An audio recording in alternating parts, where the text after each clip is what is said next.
Hey, I'm Dina Blizzard, and you're watching One Funny Morning. Welcome to One Funny Morning Show. From Monday to Friday. And sometimes on Saturday. Why would you say that in front of all these people? You never know what's gonna happen. Carmen. Cortez. Good morning, everybody. What's outside your weather door? Good morning. Uppy, everybody.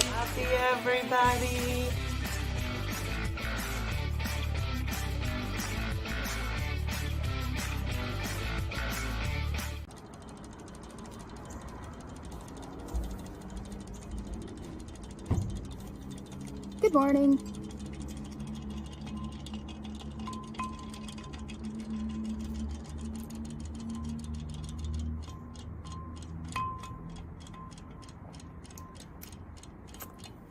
Something's off with this.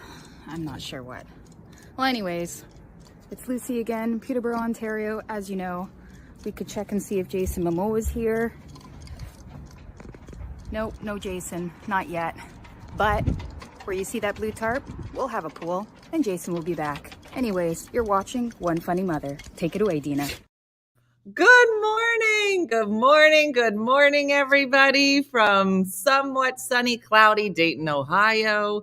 We made it. Good morning, Jeremy. Good morning, Bougie. How are you? We made it. Yesterday was a big day of travel and trying to get to Dayton, Ohio via 2:30 in the morning, via Washington, D.C., via a morning show, then finally getting here and doing a show last night. Good morning, hola, to all of my bilingual sisters. That didn't sound very authentic, my hola. Carly, thanks so much. We had a great time last night. So I have so many stories to tell you in trying to get here. Is it sunny in New Jersey? Of course it is. As soon as I leave Allison, it became beautiful. Did I get some sleep? Kind of missy. I had bourbon and that tucked me in last night. It was like, girl, go to sleep. So are you closed? I have so many weight closets. Yeah. This is where we ended up in a look. I asked them specifically, I was like, would you be able to add some dirty trays in the back? And they said, we'll see if we can accommodate that request. And they did. And so here we are. No, Kimberly, it's so close. With the new morning show open. Yeah, I'm as close to being on time as I'm going to get. Good morning, TikTok. How are you? We are in Dayton, Ohio. So a couple things. I'm sorry. I'm still getting used to the air here in Dayton. It's the same. But came out this week for the Irma Bombeck Writing Conference, which launches tonight all the way through to Saturday. It is a conference that I have been trying to get to for probably 10 years, probably longer. The conference talks all things Irma, and it's all women and I guess like 5 guys, because I said, do any guys come? They were like, there's a couple fellas that come. But I would say majority women who are writers, who are either already writing humor, looking to write about humor, finding a great community. They celebrate all things Irma. This was her alma mater. And so but it only, you're going to do the online version? Miss, I'll see you. Look for me in the back. All the way. You're not going to see me. I'm going to be nowhere that you're going to be able to see me, but I'll call you. So it'll be like you're here. But the conference only happens every other year. And it's always on my radar. And then by the time it sells out in a minute. So this year, Unfiltered Kathy is with me. Laurie Needs a Nap is with me. Julie Cantrell from Story Summit, who we love. She's going to be doing sessions here. Leanne Lord, a fellow comedian who I was with last night, is hosting it. Jane Condon, another amazing comedian, is here teaching the stand-up workshop and hosting the stand-up comedy night on Saturday. There is an online version. You might still be able to participate if it's something that you think you'd like to do. So it is such just a pleasure to be here. And so when we booked it and we knew that we were coming, we decided to do a Dine with Dina, which we're doing today at noon. And then we did the comedy show last night. And so it's been great. It's been a trip. I do have some stories to tell you that were quite entertaining. And then we're going to bring out our guest, who I'm so excited about. So I got up at 2:30 in the morning because I did the morning show here in Dayton. So to leave at 2:30 in the morning, then I flew to DC, then I flew to Dayton, and then went right to the morning show. The conference starts. There's an opening session tonight. I believe it's Anna Quinlan is the opening general session tonight. So that's going to be amazing. And then tomorrow there's sessions. I think there's 6 breakout sessions in total. Maybe there's 4 with 6 options each. There's a lot. So it's different. It's different sessions. You can watch them whenever. Seems like it'll be awesome. Okay.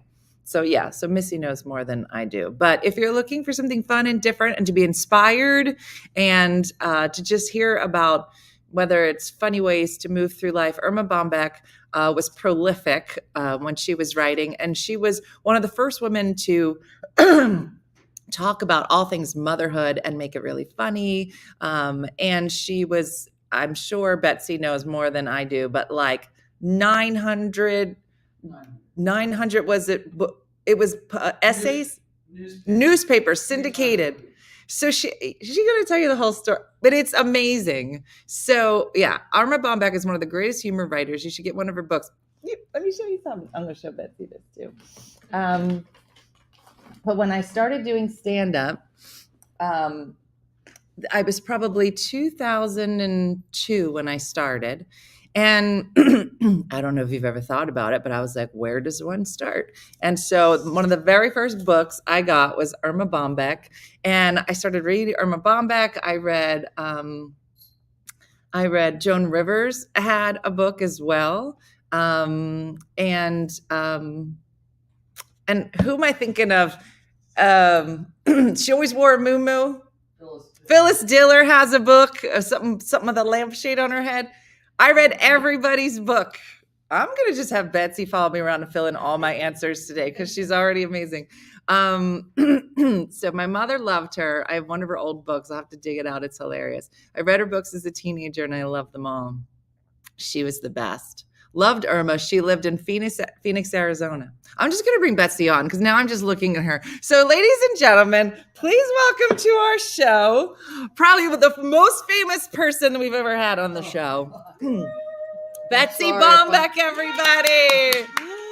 I'm sorry if I'm the most Betsy, famous. you are. We're so excited, Betsy. That's how I feel. People are like, you're so famous. I'm like, not really, just to my mom.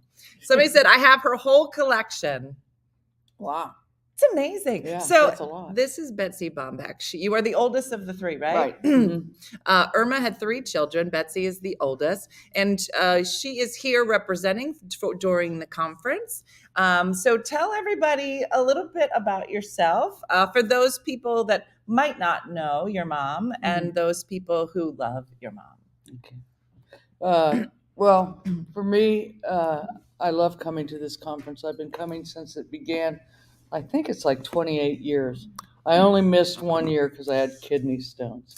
So, you and I are kidney stone sisters. I have to get a lithotripsy in 2 weeks. Oh, yeah, a lot of fun. I hate that for you. Me too. God, Me too. But so I've been coming to the conference since its inception. We thought we were just doing it to honor my mom. The first time, I think it was like 2 years after her death, we brought all of her friends. And we did this thing, and it was so successful. Everybody loved it that we said, okay, we'll keep doing it. And I didn't think I'd still be doing it 28 years later. That's but amazing. it's just a really, really, really special conference. The people here, I enjoy coming back and seeing people over the years. The presenters are wonderful. The keynoters are wonderful. I've heard so much stuff, and there's just a lot of laughter. And we've seen people through all kinds of stuff. I still think about Cabin Girl, who sat in front of the whole audience and asked, "I want to write," and I write for Cabin Life magazine. She goes, "I really don't know what I should write about." And Bruce Cameron, who was one of the presenters, kind of had a brief pause and goes, cabins? And the whole audience just started laughing. And so our cabin ended up getting in her thing because she goes, do you have a cabin? Like basically going around the whole You got a cabin? I'm going to write about it. I'm You have going to a write cabin? about your cabin. So, so That's so just funny. some funny things happen here. Some really wonderful things happen here. I enjoy being here. In my regular life, I do way too much. I'm a trauma therapist and social worker. I own my own construction company, and I teach at the Arizona State University. I teach in the School of Social Work. All right, you just unpacked a lot of stuff, Betsy. I'd like to go back to construction company. Yeah. Because that one tends to stick out. What are you building? What am I building? Yes. Right now, we're currently working on a whole house reconstruction. We've started with the bathrooms, but we'll this summer be tearing their roof off. They're finding a place to live because they thought they were going to live in their house. You'll never live in your house. People always say that we could live in our house while you're working on it. No. And like, yeah, Don't you do want my that. guys in there at 7 a.m. How did you? So you're a trauma therapist Mhm. and you're a teacher at Arizona State. How does one find oneself? You know what? I think I want to rip this roof off. You should pay me. How do you land there? I did my own house, and the people were so awful. I took over as the general, and I got the people to work for me. I've worked with the same people for over 25 years, and I went and got my contracting license. And I have a really great business partner who's back there doing the work while I love it. Yeah. It's so funny because I'm like you, like all my house. Well, I don't know if you bought crappy houses, but I could only afford crappy houses, and so I've learned to GC stuff. Yeah, And so maybe I should get my license. there you go. Now you have another I could be career. the Jersey division of Betsy Bombeck Industries. That's right. You could be. I don't know much about roofs. Oh, but well, I could find learn. somebody. I could learn. You get a good guy. I could learn. That's so awesome. So would you consider yourself a writer in any way, like your mom? No, not at all like my mom. No. I write well. I think that's the problem. Yes, I know. You're like, now I have to Well think. and good You are can't write always good. You have to write well. Yeah, I Yes. go, okay, do this right. Mhm. Yeah, I write more, trauma related stuff. Not as funny. Not as Not fun. as funny. Yeah, I'm considering I'm working on a book about adoption. Somebody says that's a lot of shame and guilt, and I go, but I'll find something humorous. Yeah, there's a nugget. There's a in there. nugget there. There's always something. There's always something. That's so awesome. So this starts 28 years ago. What did it look like its first year? Like how many people would you say came that first year? There was a lot. I don't know if I think they've kept it at the same amount of people. I was gonna say I don't actually know. Like do you know how many people attend this? No. 350. 350 That's said the gang in the audience. And Kathy's in the audience with Sue. We both bought besties with us in case there was a fight. Then we'd have backup. That's how we travel. Kathy's my backup, and Sue is Betsy's That's right. backup. Yeah. So I have so many questions. So I have been a comic for 21 years. I have 3 kids. I have the son and 2 daughters. You were the daughter and 2 sons, right? Do either of your brothers write? Yes, They do that. Yeah, my brother has been a writer. He went to USC film school, and he wrote film stuff for television until he got to be about 35, and he aged out in Hollywood. Yeah. So I he think writes, you age out by 21 now. Yeah, I know. It's like really bad. But So- he still writes. And my other brother has written 2 horrible books that he self-published. Oh my God. He won't watch this. He won't. Said like a true sibling. Oh, they were awful. Well, it's We called just- Traveler's Diarrhea.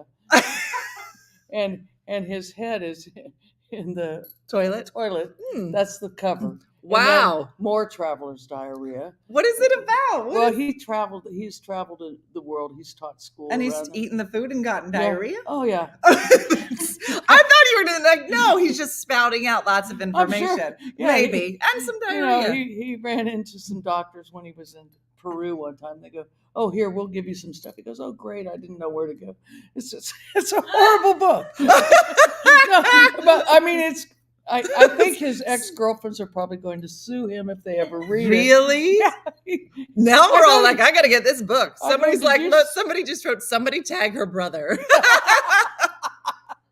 They'll be like, why am I tagged in He'll this be weird here show? this weekend. That is so funny. Yeah. That is so funny. Well, we were just talking the other day. My friend Missy, who is a comic as well, I'm hoping she comes to this with me next year.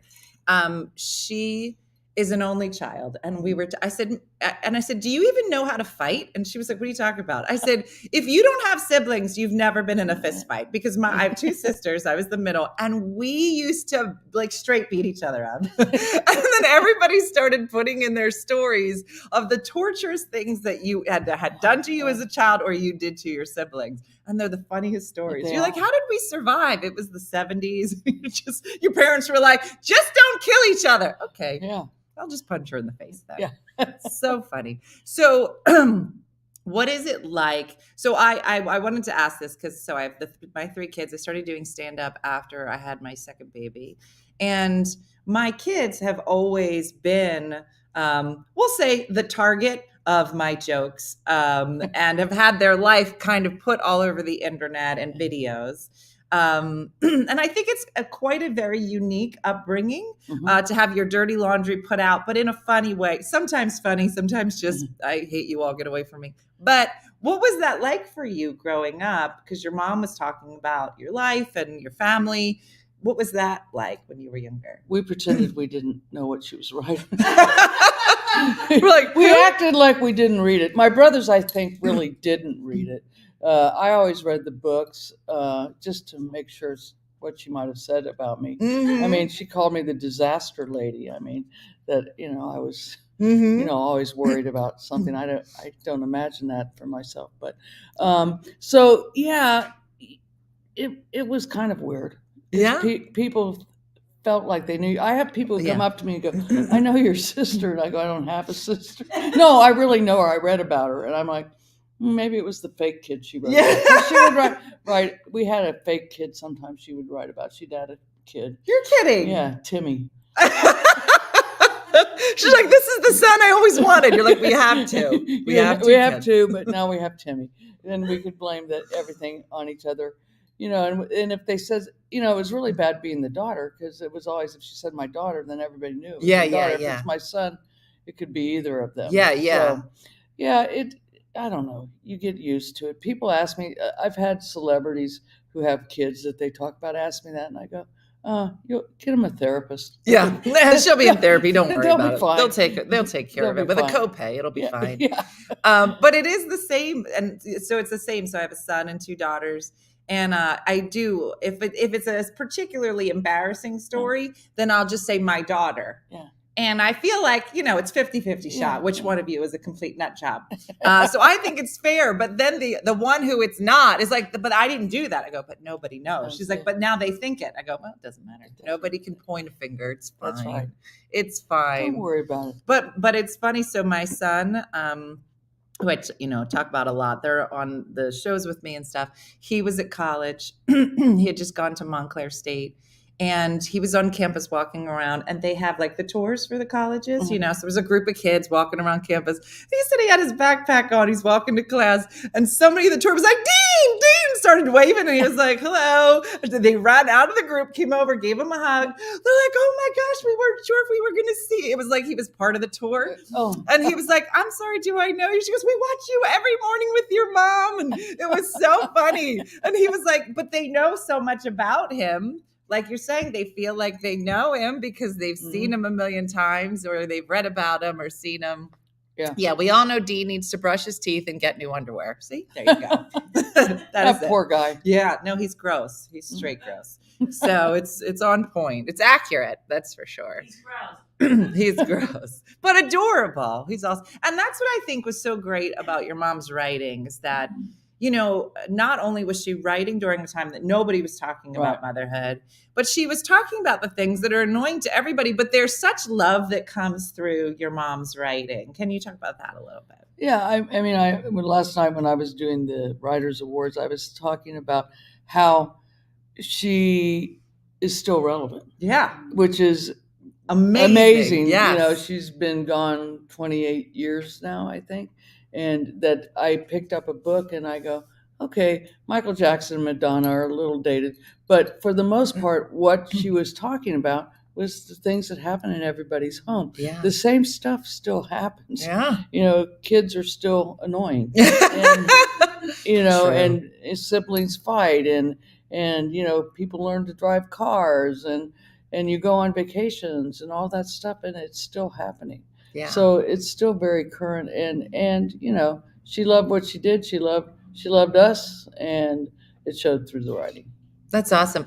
And the story of, because your mom was syndicated in 900 Yeah, a little over 900 newspapers. newspapers. And it was so interesting when I was reading about her because it seemed like it took off fairly quickly. Mhm. Can you talk about that? Because I think, you know, there was no internet. There was Right. none of the ways that we communicate now. So the newspaper was the biggest form of communication. So talk a little bit about that, because once she got syndicated, it just blew up. It blew up really pretty quickly. I mean, for her, probably not. She had been in newspapering since she was in high school, working, you know, part-time, and had always been writing something. But she quit when I came along and stayed out for a little while. And when my youngest brother was going to kindergarten, she goes, I need to do something. And a local newspaper, which was like a weekly, said, we'll pay you $3 a week to write about the historical facts of Centerville, Ohio. And she said after about 2 columns, she Covered it. She wrote something funny, and she would throw in funny stuff occasionally. And the local newspaper that she had written for, which was the Journal Herald or the Dayton Daily News, I can't remember what it had become by then, picked her up. And the editor there sent her columns to a New York syndicate. Like within about a year, So quick. and she was on like on Johnny Carson within a year of they said put together a book.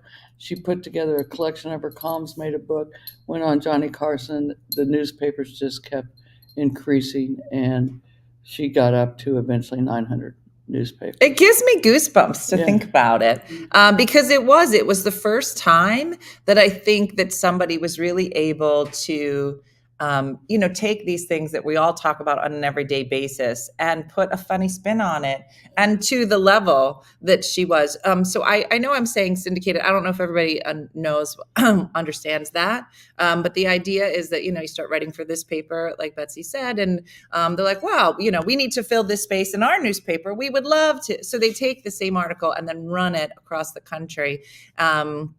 She was everybody's mom. Kathy said, who are we talking about? We're talking about Irma Bombeck, who was an amazing writer, talking about all things motherhood and family. And this is Betsy, her daughter, who is with us as part of the Irma Bombeck Writing Conference that is here at the University of Dayton, where she graduated from. And they do this conference every 2 years and celebrate all things Irma. One of the things that I thought was so great is that there is a motto for this conference, and the motto for the conference, and was kind of a byline for Irma, was "You can write." Can you tell everybody about that a little bit? Yeah, what happened is she went to school. She wanted to be a writer really bad, and she went to University of Ohio, and she went and got into the writing courses there, and she had a horrible time. They basically flunked her out and said, you're never going to be a writer. And so she came back to her hometown, which was Dayton, and came to the University of Dayton. And one of the writing instructors said, I'd like you to write something for the Exponent. I can't remember what the name of their magazine was. And she goes, oh, I don't think so. And she wrote this article. She slipped it under his door, and he came back and just wrote on it, you can write. And that's what set her off, and she realized that she could write. And the funny thing is, and I haven't told this too much, is that till almost the time of her death, she would occasionally get her columns with red circles from one of the instructors at the university. They were still editing her? Yeah, they just couldn't give it up. That's so funny. Yeah, that was. I always thought that was pretty good. She goes, "Oh my God, he's still sending me things." That's so funny. She should write back and be like, I was on Johnny Carson last night. Yeah. Send back. I was looking at we got a collection of everything that she was on, and I was looking. I go, she's like 40s, early 40s, and she's sitting on the show. And I mean, many people won't know, but like Buckminster Fuller and Dick Cavett, and I'm like going, and she's telling jokes, and they're getting them, and I'm like, I was nowhere near would have been able to do that in my early 40s. Yeah. She was really pretty amazing what she could do. That's awesome. Yeah. That's awesome. And so how about your dad? She talked about your dad. How did he feel about being written about in those stories? I was telling my friend the other night when we did a long while back a thing for PBS, and it was about her life, and I said how my dad was just such an amazing guy, because most men wouldn't have wanted their wives making a lot more money than them, traveling around the country, not doing all their wife stuff. But he was really, really cool. And he's talked about the first time he drove her from Dayton to Cincinnati to give us talk. And he goes, and I looked in the room, and it was like full of like 500 women. And he goes, and my wife got up there, and they were all laughing, and he goes, and standing up and giving her ovations. And he goes, my life is never going to be the same. And pretty much he was right. His life was never the same. But yeah, he was pretty cool. That's awesome. Yeah. Well, you know what's so great? I don't know if you saw the documentary about Ruth Bader Ginsburg. Did you happen to see it? I've seen some stuff. I don't know if I saw the documentary. So it's I think there were two that were done. I think I saw both of them, but in one of them, or maybe I think it was the movie. It was the movie, because in the movie, they talk about her going to law school and how she meets her husband, who was also a lawyer, and I think a judge as well. And but they talked about, I mean, everybody knows Ruth Bader Ginsburg and her amazing accomplishments and everything she's done. But what was so interesting was really the story about how they met, because as she was doing these amazing things, she was having babies and a family. And it really talked about how supportive he was through that whole process. And you start to see, I think you see it a lot more now, that when you see women becoming really successful, you either have to have a man that is like, go, and I have your back in every way, or super, conflicted about it and really is not okay. And I think that I know a lot of my girlfriends where they had great careers, they were making great money, and they said it was really hard for them to date because guys were very intimidated by her. She's like, I don't need any money from you. I don't need a house from you. I have my own stuff. Like it's a very funny thing. And I think you're starting to see more of kind of those equal relationships, but it's nice to hear that even then, like you said, your dad, during a time that it would have been super weird for your mom to be so successful. Yeah. He was, Mr. Irma Bombeck, he's Oh, that's right. Mr. Irma Bombeck. But he was good. He enjoyed it, and he was really supportive, so that's great. So Vicki just wrote, one of the stories Ruth told was that she had worked so much and such long hours. Her husband came in one evening, scooped her up, and carried her out of the office. I don't think my dad ever did that. He didn't do that. He wasn't that good. He wasn't that good. He did the dishes every night. That was as far as it was going to go. As far as it was gonna Donna said she paved the way for women to relate to and laugh about the hard parts of momhood. That's true. Yeah. Yeah, definitely. Canada has Lynn Johnson. She's a great female cartoonist who portrays, like Irma, life in a growing family. I was going to say, that's the nice thing. What's so funny? I don't know if anybody else does this, but you ever watch like actors in certain movies and then they're like, and they're Canadian, and the Canadians will claim their people. Like, she's Canadian, they're ours. Yeah. I love it. Canadians like, they're ours. Like, did you watch Schitt's Creek? Oh, yeah. I love that. So good. All Canadians. They're like, that's ours. We did that. They're all us. I don't think there was one American actor in it. They were like, no, we don't want any of you people ruining it. It was so good. Canadians rule. There you go. Canadians rule, yes. So many great Irma Bombeck quotes, I know. Is there a favorite quote or story that you loved that your mom wrote? Well, I mean, I went to the archives when they opened a couple months ago, and I loved because she just would write stuff on napkins or whatever, and they have some of those over there. And the original thought for the quote that's often used is, seize the day, don't think of all the women who passed up the dessert cart on the Titanic. And on a napkin in there is this like dessert cart Titanic used now. So so I like that one. On my desk at work, I have a cup that I got somewhere here, I think, that says, "If you can't make it better, you can laugh at it." And I like to look at that when things are not going well. I go, okay, I got to find the humor in this. Now, do you have children, Betsy? No, I do not.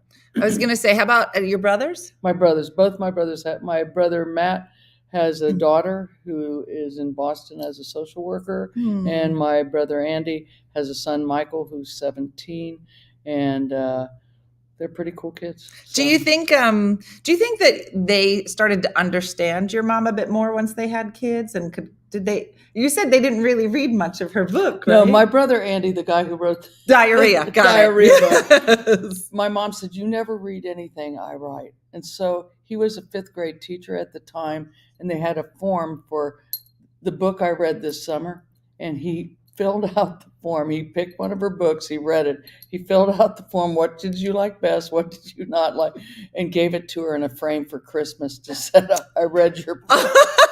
He only did it because he could get points for it for school. He's like, fine, I'll do it. But it was the same thing he gave to his 5th grade students. He was like 35 when he gave it to her. So, yeah. That's really funny. Do you know if the grandkids have read it? Any of her stuff? Yes. Eva has read some. Michael, I don't think so. He's a 17-year-old boy. Yeah. But he does know about her. Both of my niece and nephew were born after she was gone. Yeah. So they don't really know her. But what they do know her, we've shown her clips from television and stuff. And Eva's been to the conference. I don't know if Michael's coming this year to the conference, but he's been to the conference since he was a little kid. Wow. So he knows a lot about her. That's amazing. And he's always surprised about, wow, people really knew her. It's like, it's hard to imagine when you're born so long after somebody's here. Now, are there any people today that when you read their work, or maybe even as comedians, that feel reminiscent to your mom and how she wrote? Like, do you think that I know that she has she's influenced my stand-up. I'm sure she's influenced so many other comedic writers. Is there anybody for you that when you read it, you're like, this seems like so much like my mom? I read a lot, and I just got somebody sent to me that she's writing letters to Irma. And I read the first 2. I have to get back to her while I'm here at the conference. But I go, she really, and I can't remember her name, so that's horrible. But could have said we won't tag her either. Yeah, don't tag her because I can't remember.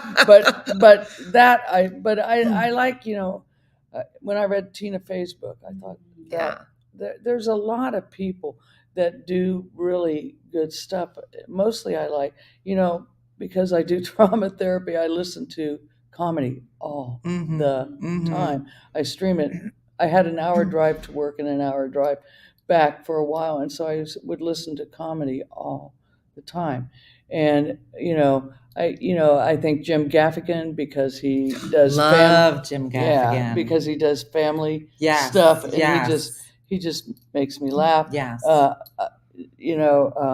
Maria Bamford, I like her. Love Maria Bamford. Because I like her because I use her in my classes because she does stuff on OCD, and it's really funny, So those are people that come to mind right offhand. Have you found Nate Bargatze yet? Yes, I'm going to him. Are you? Yeah, I bought a suite at the arena to take all my friends to go. You did? Yeah. How about Leanne Morgan? Oh yeah, love her. Yeah. Yes. Yeah. So April 13th, I'm going to have a suite of my friends watching Nate. Now I wish I was one of your friends. And we could all go, Betsy. We're almost friends. Is Sue going? No, because it's in Phoenix. Sue, I'll pick you up and we'll head out. Head out. Sue's like, You let's can do come it. to the Let's road suite. trip. Yeah. So a couple people are mentioning, and they said that he reminds you and his mom reminds them of your mom. Do you follow Mike Rowe? Oh, yes, and he's been here at the conference before. Has he? Yes. That's so funny that somebody'd say that. Him and his mom. Yeah. Mhm. Adorable. Yes. Very. Yeah. Good. Yeah. So I am here because I've been wanting to come, but just to bring Betsy up to date. So in the last 2 years, I was married for 24 years, went through a divorce. My dad passed. My kids all grew up, went to college, hit menopause, turned 50. Yeah. So horrible. Good times. A lot of drinking. And so I'm writing a book about it, trying to find the funny in that. You shouldn't read it. I'm going to have a list of people who are not allowed to read it. It says vagina a lot. Oh, Has your mom ever written a book with the word vagina in it? No. Yeah. So I mean, it was. She wrote a play that was never published with my brother because she said you need to write the sex scenes. Or the intimate scenes. I'm sure she probably didn't even say she sex. probably didn't even say that. That's so funny. So no, she would. Yeah, I mean, she found when I turned her on to Bette Midler. And I said, you need to. I thought she was going to lose it at first, and they became friends. So yeah, she was friends with Bette Midler, and she was friends with Phyllis Diller. And you'll see a picture of her and Phyllis went shopping. And when Phyllis would go shopping, she didn't want anybody to know her in Beverly Hills, so she'd dress up in a nun's costume. Your mom's life sounds awesome. And then they ran into Johnny Carson, and he didn't recognize Phyllis, and he goes, "Oh, sister," and my mom's like, "Johnny, Jesus, it's Phyllis." And so yeah, there will be a picture. They usually show it of Phyllis and. What a fun life your mom had. Oh, yeah, she did have fun life. I do feel like even though I'm dirty, your mom would think I was funny. She might be like this. She'd be like, all right, that was funny. Well, I have to think that over time she would have grown up. Yeah, she would have grown up a bit. Grow up, Irma. She was very, very clean. She was very clean. Very clean. But I think that as me being a writer, I've never considered myself a writer. As a stand-up, I've always written on stage. Like I'm much more oral. Like I have to hear how things sound. And so, when you start as a comic, you tend to write dirty, right? Because it's easy. It's an easy joke. But 21 years later, hopefully you learn to be clever. And so I write much cleaner now. But when you through a divorce, there's a lot of vagina talk. I don't know if it's just like, listen, we got to clean it out. There's a lot of stuff. We got to use it again. So it's just not, I don't want you to think all my jokes end in vagina. They don't. A lot do. But, yeah. But, I'd like to believe your mom would be like, this is such a dumb story. But I'm going to tell you. dumb stories. So years ago, I don't think I've ever told this story. Years ago, the very first website that I had, I didn't really know what I was doing. I didn't have any credits. It wasn't like I had a list of places you can see me perform because it was mostly my kitchen. And so there wasn't a lot to put on the website. Right. So I remember I had 2 quotes at the top that I made up. One was from Abraham Lincoln, and it was just like, she's awesome. My family loves going to see Dina or something. Another quote, we're religious. I don't know if you're picking that up for me, but I had a quote from Mother Teresa. And I was like, she's some quote like, she's amazing. I would watch her every day or something, right? Whatever. So I put it up and I send it to my mom. I said, hey, I think this is it. I'm going to launch the website. She's like, yeah, I have a problem with what you've put together. And I go, what? You don't like the colors? You don't like this? She goes, Dina, those quotes, I don't think they're real. I go, well, they're not. Number one, okay, I made them up. So I'm going to leave them there. And she goes, well, I mean, I think it's fine, the Abraham Lincoln one, but you're going to have to take the one about Mother Teresa down. I said, why? She goes, because you said she's amazing. Mother Teresa would not say that. So I respond and I said, I don't know. I feel like if I ever had Mother Teresa at a show, even though she's Jesus-y. At the end, she'd be like, it was a thing.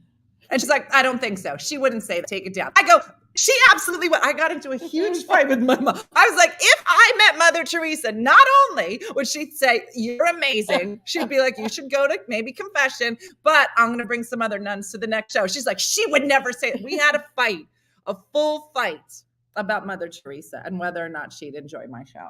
That's good. I have a Mother Teresa story. Tell me your Mother Teresa story. It's not really Mother Teresa. Yeah, none of these are. I went to a colonoscopy, and look at this. Okay. See, they had a blanket, a thing like this. Okay. And they had given me the medicine, and I was a little high. Oh, because it looks like her habit. And my friend was there, and I said, "Would you please put that around my head and take a picture?" And the nurses got real mad because they said, "Don't get that IV out." And I go, "Please don't, because it's making me happy." and I've used that picture. Occasionally people go, "What is that?" And I go, "That's my Mother Teresa photo on Instagram." Yeah. So That's So if you ever see that, you can do your own Mother Teresa. Yeah. I've never thought about it. Well, I have one for you. And it's amazing that they have this. Yeah, it is. They have the Mother Every time you Teresa see it. tablecloth. Yeah. So now I have we're going to just do funny stories about procedures. So I don't know if you've had this experience, but I went for must have been during the pandemic, right? Yeah. So everybody's mammogram was off, right? Oh, Because nobody went anywhere. Yeah. So it had been a while since I had a mammogram. They all know this story, but I go. And, they give you the paper gown. Yeah. Well, anytime somebody gives you a paper gown, I don't know, you always you're like, it's time to get naked. Let me go take my clothes off. So I take my clothes off. I have my gown on. I'm waiting for the lady to come out. She goes, "Ma'am, you can come back in." So I come in and I start to, stick the boob on the plate. And then I open the gown and she goes, "Ma'am, why don't you have pants on?" I said, "What?" She goes, "Why don't you have pants on?" I go, "Well, you gave me the gown." She goes, "Ma'am, this is a mammogram." And I said, Oh, I'm sorry. Do you need me to have pants on? She goes, "Normally people have pants on for a mammogram." And I go, "Oh, let's just do it." She goes, "I'd really like for you to put pants on." And I was like, oh, all of a sudden you can't do a mammogram because I don't have pants on. But for whatever reason, so now every time I go, I have to say to myself, keep your pants on, because they don't like it when you don't have pants during a mammogram. So just a side note. So that's a good one. I like that. Yeah. So, but I have to really think about it. But you should try it. Just take all your clothes off next time you go. Yeah. It upsets a lot of people. So that's just a fun fact. I'm just thinking of where I go walking down the hallway without my pants on, all the women in the waiting room going, "Yeah, we're here for a mammogram. What's going on with her?" Is this a mammogram place? It is. You take your pants off. So they have shirt gowns now. See, they should have given me a shirt gown. That would have made it easier. But if you give me a full ball gown, then pants are coming off. It's a sans pants mammogram. Yeah, her begging me to put my pants back on would have given me a complex. That's what I said. I go, "This is new underwear. You don't." Okay, whatever. We are big fans of new underwear. Oh, I'm going to tell you why. She's like, "I didn't ask." I'm going to tell her anyway.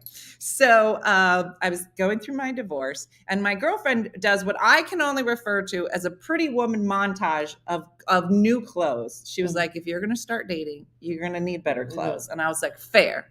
So we go, we do the clothes, whatever. And she's in the dressing room with me, and she was like, "What are we doing with your underwear?" And I go, "Oh, it's fine." And she was like, "That's marital underwear. And you're going to need single underwear." And I was like, "No, it's fine." She's like, "We're getting new underwear." And I don't remember the last time that I was like, "You know what? I'm going to step up my underwear." So I went out, I got all new underwears, and it's always plural. Yeah. And it's been great. So I keep telling people, whether you're married or single, wherever you are, is go get yourself some new underwears. It's important. So listen to what I'm saying. For our trip, I want new underwears when we head to Phoenix, because it's going to be nice. So you're officially a part of our group now. Okay. So it's the top tier is new underwears. Top tier new underwears. Top tier. Important. I'll go home and get new underwears. New underwears. Okay. Do you like bourbon? No. I'm dangerous Betsy, on bourbon. You like bourbon now. That's also part of the group. You like bourbon and new underwear. So, yeah.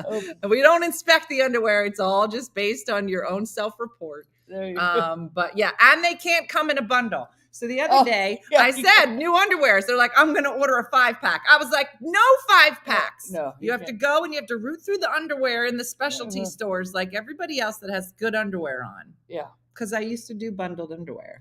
Yeah, I've done not in a long time. Yeah. Yeah. It's got to be. It's got to be from singles. Okay. So I didn't realize I had to say it. But yeah, it needed Hanes to be 5-pack isn't going to cut it. That's what I'm saying. Yeah. That is not part of the single montage No. of that's marital. It's basically marital underwear in a pack. Yeah. Keep it in mind. People are like, yeah. The ones that come in 8 plus 2 free. No. If it comes with 2 free, don't buy that underwear. Mine came in a 12-pack. Throw them away. Throw them away. Yeah, it's a lot of underwear. Mm-hmm. So funny. We have a lot of weird conversations here, but it's a lot of fun. Yeah, I looked at it and saw. I looked at it. Yeah. Wait, I have a story for you. Okay, good. I like stories. So you guys didn't hear this yet. So yesterday got up super early, driving, fine. I get in an Uber. I love Ubers, right? They're always interesting conversations. I get Sheila. Sheila's real fun. She picked me up when I was on Good Morning Dayton yesterday. She picked me up. She goes, "You're up early." I said, "I've been up since 2:30. We start talking. And she goes, "Well, it's a special week. It's my anniversary." And I said, "Oh," she goes, "Yeah, it's my 3rd anniversary." Oh. I said, "Oh, you've been married for 3 years." She goes, 3 weeks.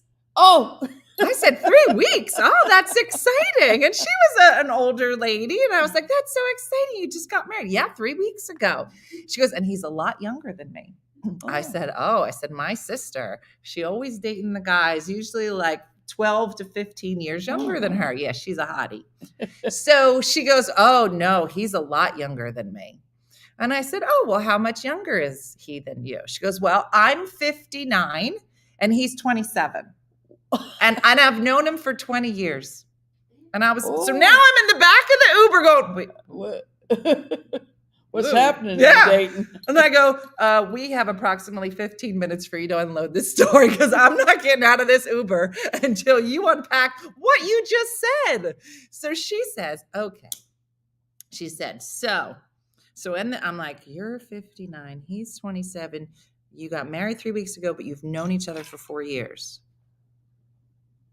Sit on those numbers for a second. And you've known him for 20. Boom. So here's what she says. She used to be the secretary at the school. And she remembers him as a kid. She wasn't looking at him then. But she remembers him growing up. Fine. Then she gets transferred to the high school, obviously. And she sees him there. Fine. Nothing. They have nothing. Nothing. She was like, "Dina, I was doing my life, whatever." She got the kids, divorced, whatever. Fine. She says, a couple years ago, I'm in my motorcycle gang, obviously. And they're at, we'll say, a rest stop.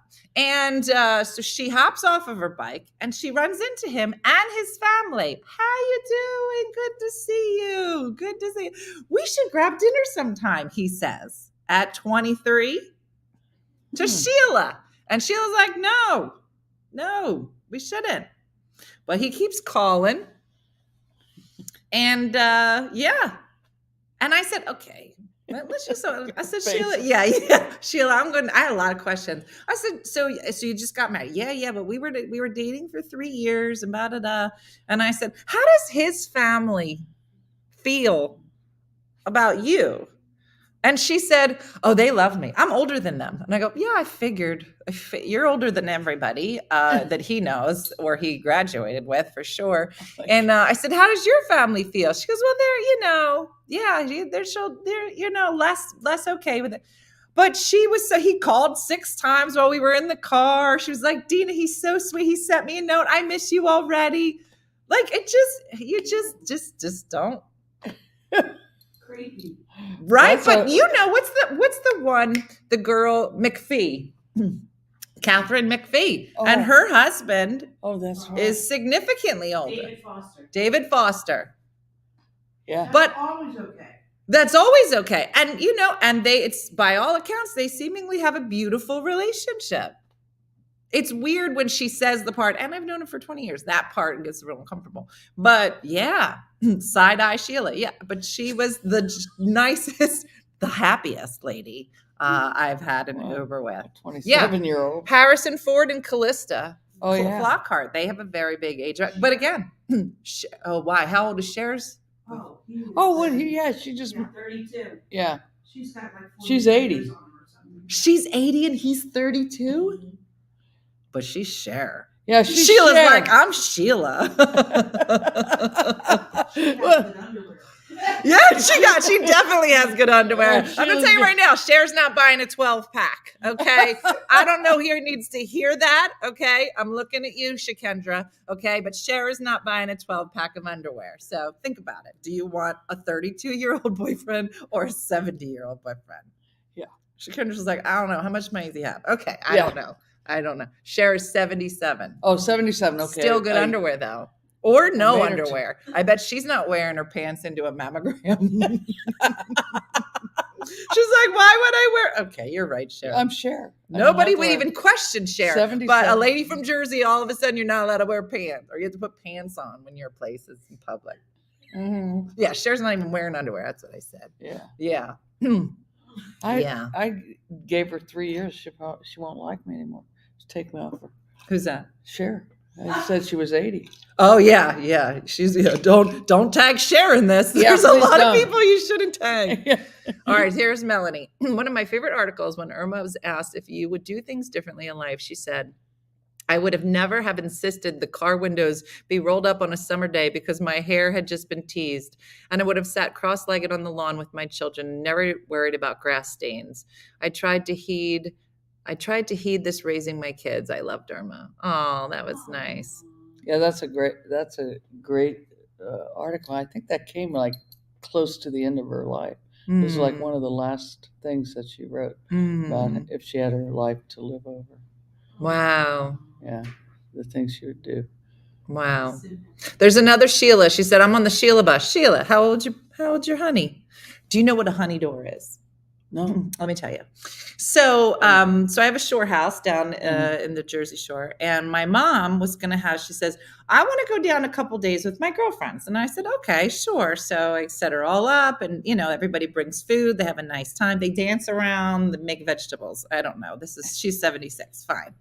So we're talking one day, and we're doing, I think she was online, but either way, we're talking, and I hear a man's voice. And I said, is that a man that I hear in the background? She's like, because she said, John, just come on in. I go, who's John? Oh, Joanne. I said, no, you said John, and I heard a man's voice. Oh, no, there's no men here. I said, you having a party? So she goes, no, nobody's here. Well, I have a Ring doorbell. So I pull up my app. And I'm like, I'm going to find out if she's bringing honeys in. And there's no men come through the front door on the Ring doorbell in like 24 hours. And I'm thinking, that's weird. I know I heard a man. And then I remember I don't have a Ring doorbell on my back door. I'm like, are you bringing honeys in the back door? It's called a honey door. That's when there's no camera and you can bring as many men as you want in through the back door because nobody's monitoring. So it's called a honey door when you are sneaking men into your house. So your mom was sneaking. She has a honey door that she's bringing the honeys in. So they're dancing around making vegetables. Bringing guys in the back door. All right. Yeah. The shore is the beach. So it's so funny. So yeah, you'll have to get yourself a honey door, new underwears, and a bottle of bourbon. And then you are in, Betsy. I'm just going to be honest. You're already in. You're already in, whether you do that or not. Yeah. Sarah Paulson and Holland Taylor. That's a big age gap as well. Mm-hmm. Yeah.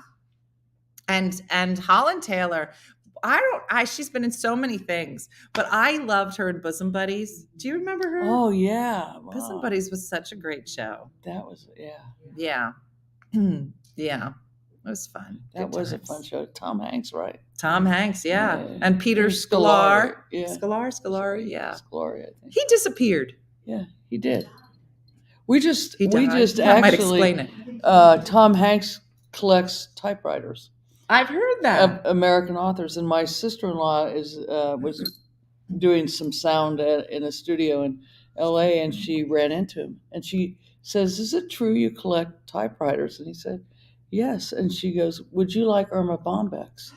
And he said, yes. And so sitting on, the day before I came here, I had them bring the typewriter from the warehouse, my warehouse, and put it on the table. And when I go back, I am sending it to Tom Hanks to have in his collection.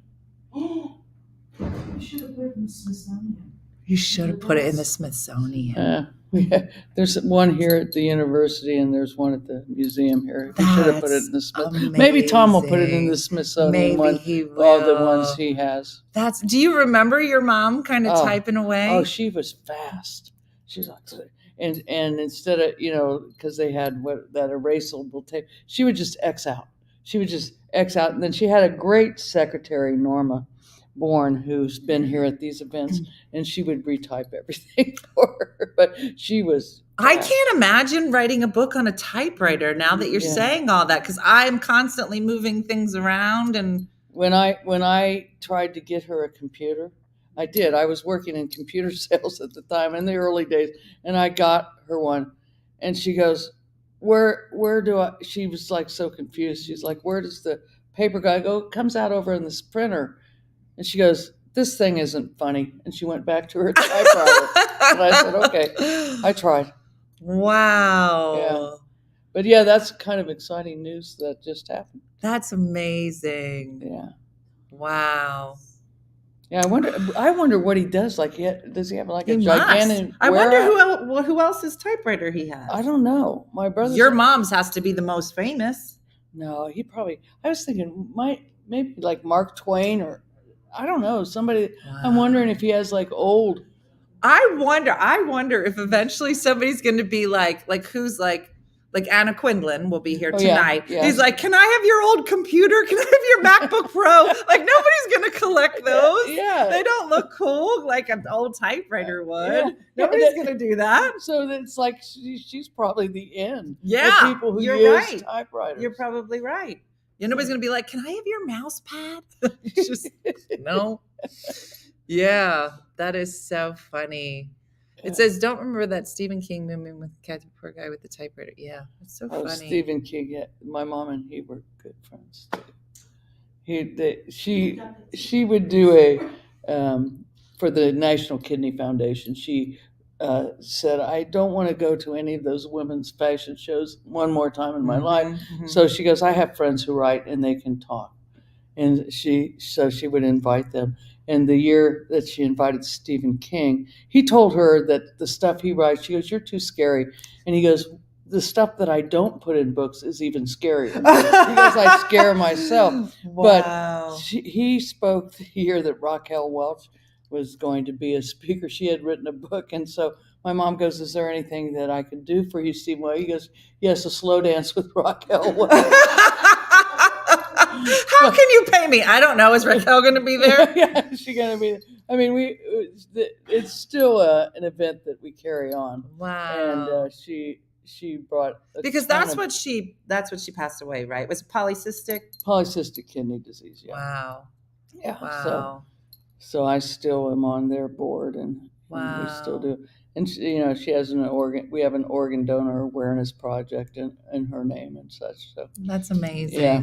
But yeah, it's amazing the people that I had no idea that she would have been friends with Stephen King, or like the people that you're saying Phyllis Diller hanging. I mean, it's amazing because when I think of Irma, I think of your mom. I think of just a lady just sitting in her kitchen writing, but you start to see that, we talk a lot about, I feel like a lot of people have to make a lot of decisions to take jobs to live and don't have the option to follow their passion or follow their dreams. So when you hear stories like your mom, I think that they're great stories to tell and important stories for people to hear. But, I think there's something amazing to be said about a mom who is just writing about things at her table and just taking small steps in whatever your passion is and just put it out there. Like I remember when I started saying to my ex at the time, or now, but at the time years ago, like I knew I could tell stories, but I didn't know anything about stand-up. So I had started doing stand-up at a local club. and I wasn't making any money, and I would seat people, and in exchange for seating people and working at the club, Right. I'd get to do 5 minutes of time. And he'd say, I don't know why you're doing this. Like, it's just, you're not making any money. Like, you're not going to go anywhere. Right. Like, what's the point of it? And I said, I don't know what the point is. I just know that I'm here with these kids all day. I was a stay-at-home mom at the time, and I loved it. But I just needed something else for me, something else for my soul, some way to express myself. And I just remember saying, I was like, I don't know where this leads. But if I'm in front of people, if I'm around people, I can get feedback. But no one is ever going to be like, I heard you play in your kitchen the other night and you were awesome. Yeah. Like, I knew I had to put something into the universe. And for me, what I was capable of was taking the 5-minute drive down the street and telling stories on that stage. And so I think that there's something really important about wherever you are, is if you have some type of passion, is to be able to put it out in whatever form, wherever you are in your journey as an artist or whatever it is you're pursuing.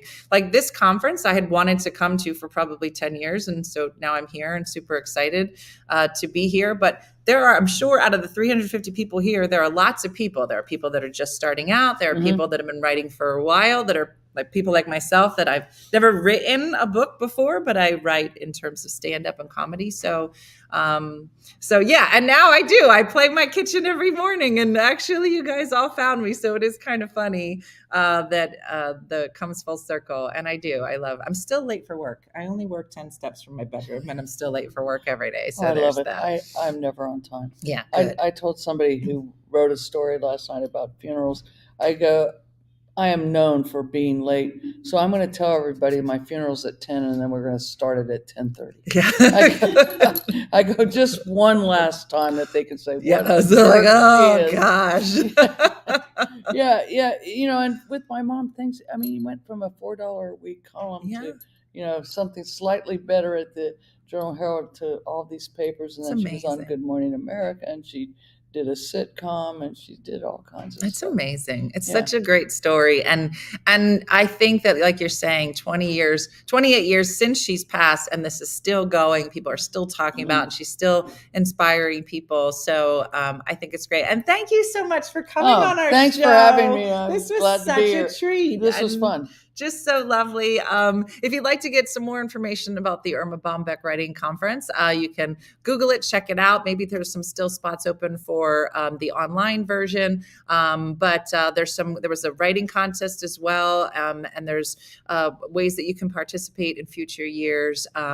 But I've just kind of been in my writing vein, whether it's the Story Summit program or this one. But whatever it is that you're looking to pursue, find somebody that's doing it, whether it's an art class or crafting or whatever, but just take that first step and do something for yourself. I know Judy from Saskatoon says, always be nice to yourself. So hopefully you're feeling inspired today. Let's hear it for Betsy today. Yay. Don't forget, Thank you guys. tag her brother, tag Cher, and tag Bourbon and new underwear. And I think Betsy is officially in our group, whether she knows it or not, and Sue, and we'll see her at the concert. Sue and I all have our new underwear. We'll drive into Phoenix. So thank you guys so much for joining us. And we'll be popping in. We'll be here tomorrow. I'm going to see if I can get Julie Cantrell for tomorrow morning if she's not too tired. But thanks as always. Like Judy from Saskatoon says, do something nice for yourself or others today. And thanks for joining us this early in the morning. And we'll see you tomorrow morning. Have a good day, everybody. We'll see you soon. Bye. Hey guys, if you enjoyed today's morning show, make sure to follow us for more One Funny Mother content. Okay, all right. Morse code is tapping. And check out OneFunnyMotherStore.com for great new inappropriate swag. And for more exclusive content, consider becoming a supporter. She got a bad leg. Thanks again, and we'll see you tomorrow on One Funny Morning.